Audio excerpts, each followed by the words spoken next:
My African Vacation by Cassida. Throughout my African vacation, I took amazing photos of the places I visited. I also wrote down some new facts I learned on my journey. I learned about different African cultures along the continent. After I landed in Cape Town, South Africa, and went to the Cape Grace Hotel along the water where I stayed for most of my Cape Town journey, I checked out the Castle of Good Hope. The Castle of Good Hope was finished being built by April 1679. Parts are painted yellow to protect the building from the hot South African sun. I then decided to visit Camps Bay. Camps Bay was established in 1730. The water is usually cool for the hot African weather.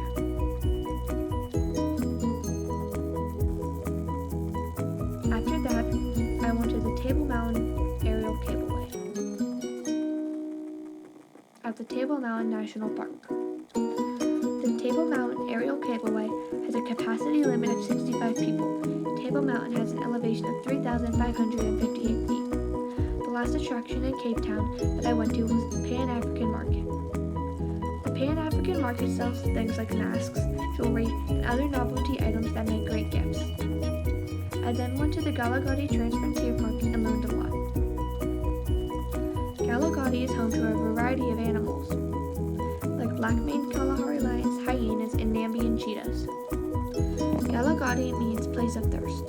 The park consists of sparse vegetation, few trees, and the dry riverbeds of the Nosab and Amwab rivers. The total area of the park is 15,000 square miles. 3/4 lie in Botswana and 1 in South Africa. The next place I visited was the Chobe National Park. The scientific name for an African lion is Panthera leo. Most female lions do the hunting for the pride, while the males defend their territory. African elephants have a height of 11 feet. They live for about 60 to 70 years. Cheetahs can run at 68 to 70 miles per hour. They can swim but usually don't like to. Hippos are actually relatives of the whales and dolphins. They have body masses of 3,300 to 4,000 pounds. Each zebra stripes are unique. They are typically social animals. Male giraffes battle each other with their necks for hierarchies, and it is called necking. The next stop was Victoria Falls. I stayed at the Victoria Falls Safari Lodge for my stay.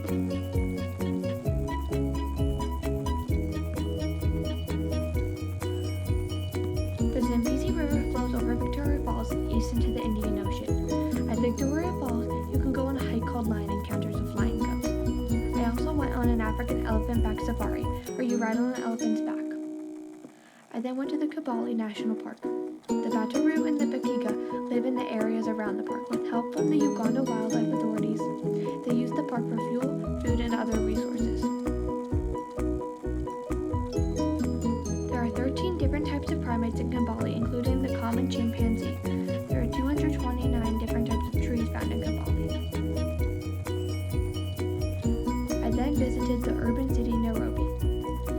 Food prices are rising in Kenya, and the 4 million people of the urban Nairobi slums can already barely afford food. Some people in the slums only earn $1 or less a day. The slums lack basic needs like electricity, running water, and medical care. Some high net worth people in Nairobi live in luxurious suburbs or apartment complexes. Most of the rich people in Nairobi don't try to flaunt their money with expensive cars and homes, but enjoy a rather peaceful life in the suburbs. My next destination was the dangerous city, Mogadishu. The first place I visited was the Mogadishu Cathedral. The Mogadishu Cathedral is a Roman Catholic church, built in 1928. In 2008, it was mostly destroyed by Islamic radicals. Mogadishu is one of the most dangerous cities in the world. It provides a base for radical group Al-Shabaab. The last stop was Timbuktu, Mali. I stopped at the Jingurbur Mosque. The Jingurbur Mosque was accredited to Abu S. Hagas Sahili. It is a famous learning center and was built in 1327. The Jingurbur Mosque is made of organic materials like fiber, straws, and wood.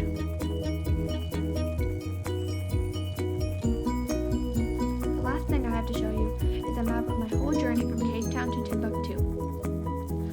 I hope you enjoyed the story of my journey to Africa.